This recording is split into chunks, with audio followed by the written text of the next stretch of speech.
Welcome.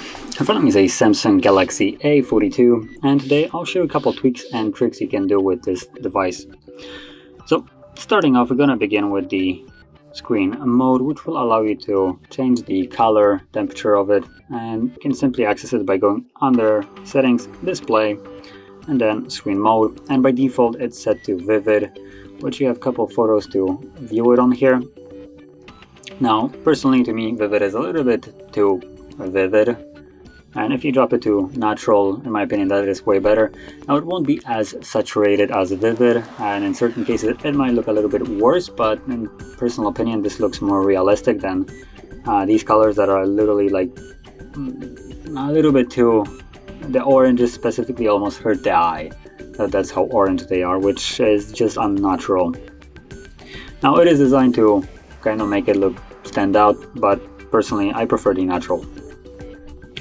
Now, moving on to the next one, it's going to be the Popup View, and you can access it by going into the recent. So if we go into recent, hold it, you'll have Popup View right here, and when you tap on it, it will open it up in this tiny little window, which can be even resized to even a smaller size, like so, and you can still interact with it. You can open up additional apps on top of it and still basically use both of them. If you go home, it will minimize into this tiny little app head, which you can still interact with and basically make it bigger, or you can also choose the second from the right option to make it full screen if you want to. So it's a fairly nice feature. Now, this also has a smart pop-up view option, which allows you to basically get notifications and open them up in this smart pop-up view. So I'm gonna kind of demonstrate what I mean.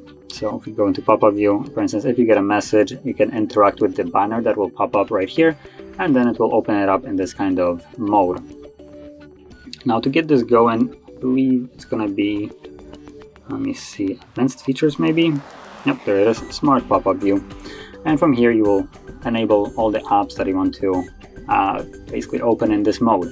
Now, they will not be opening in this mode naturally, so if you enabled it and now you go to messages, it will not automatically open in pop-up view. It will only do that if you get a notification and you interact with it. So moving on to the next one, it's going to be the split screen, which will furthermore increase the multitasking capabilities on this device. So same as before, and same as, well, the pop-up view. When you go into the recent and you hold the icon right there, you will have a open and split screen view option like so, and then you can tap on additional app to open it like so. And from here you can also resize it. Now, this will work really good with YouTube, where you can open it up on top, watch YouTube while still doing other stuff, and the videos won't be paused. Even if you go home and it, well, makes this even smaller kind of area, the video will still play on without pausing. It will pause though whenever you do lock the device, so keep that in mind. Now, moving on to the next one, it's going to be the reduced animations, and we can find that under the advanced section. So let's go in the settings, advanced features, reduced animations, and right here. And as you can see, the description is toned down motion effects on the screen, such as when the apps are opening or closing. And now, personally, the amount of toning down that they're doing, in my opinion, is a little bit lackluster, I would say. So if you want to extend it even further, we can go to, where is it, about phone, I believe, find the build number, not in here, status. Oh, come on, where is it? Oh, there it is, build number. So it's in software information. And tap on that 7 times, it will enable the developer options, from where you can go back to the main settings page, scroll down, and you will have developer options as the last option now. And from here you can scroll all the way down, or maybe not all the way down, but a little bit past halfway, and you will have these 3 options right here. So window animation scale, transition animation scale, and animation duration scale. and each one of them will correspond to different kind of animation. As an example, window animation scale is this window that popped up right here. So if we make it times 10, you can see that right now it's gonna be super slow. Or you can also set it to 0.5. By setting it to 0.5, it will basically increase or decrease the animations by half, making them twice as fast. And from here, as you can see, everything is a little bit snappier. Now we can also go drastically and go to basically animations off, but this will at times look a little bit jarring, and it's only for the people that really want to remove them. So you can test it out and see if you like it or not. Now, while we're already in the developer options, I'm going to mention another option that I wanted to show you, which is right at the top somewhere. Once I actually find it, there we go. Quick settings, developer tiles, and in here we have sensors off. When you enable this, when you enable this, it will show up right here. But before I actually tap on the toggle to turn it on, I'll show you quickly camera as an example. So as you can see, camera is obviously working. You can clearly see it. So now let's turn on sensors off, turn on camera, and as you can see, camera no longer functions. There's literally nothing in the way of camera. I haven't changed anything, and it just doesn't work anymore. It will keep crashing. Now, camera isn't the only thing that is right now disabled. Things like microphones are also disabled. So if someone were to call you, you do need to turn off sensors off, otherwise they won't be able to hear you. But it is a good option for privacy. If you're concerned about your privacy, you can turn on sensors off, and it basically turns off cameras and microphones, so the device basically goes dark in a way. Now, moving on to the next option that I wanted to show you, it's going to be the gesture navigation, and you can find it in the settings under the display.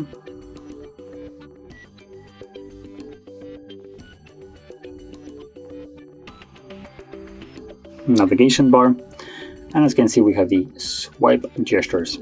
So tap on it, it will change it into this little pill bar, not even pill bar, just like a bar at the bottom. And from here you can swipe on it to close up, swipe up and hold, swipe up and hold, there we go, to go into the recent, and also swipe from the side to go back. As you can see, when you swipe from the side, it will open up this, bring up this arrow to signify that you're gonna go back, and same from the other side.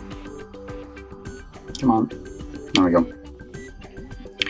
So if you never use gestures, a quick little tip that I can give you for actually successfully using them without any kind of like struggle is when you're trying to, for instance, swipe up to go home, don't swipe from the screen up, try to swipe off of the screen like so, because I have a little tempered glass right here. As you can see, I kind of catch my finger on it, so it isn't very good while it's on a table slipping around.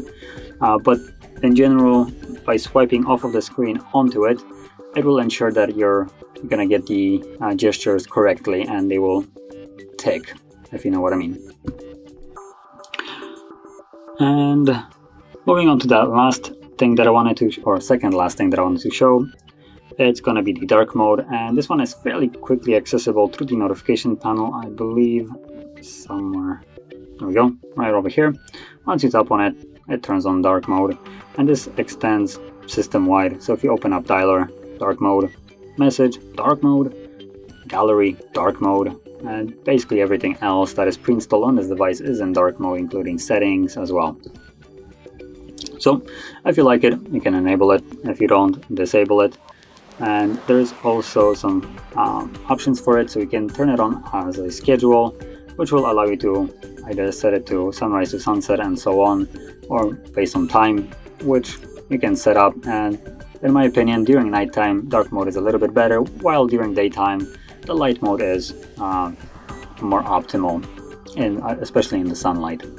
So this will allow you to basically not bother with it and to automatically switch it for you, which is really nice.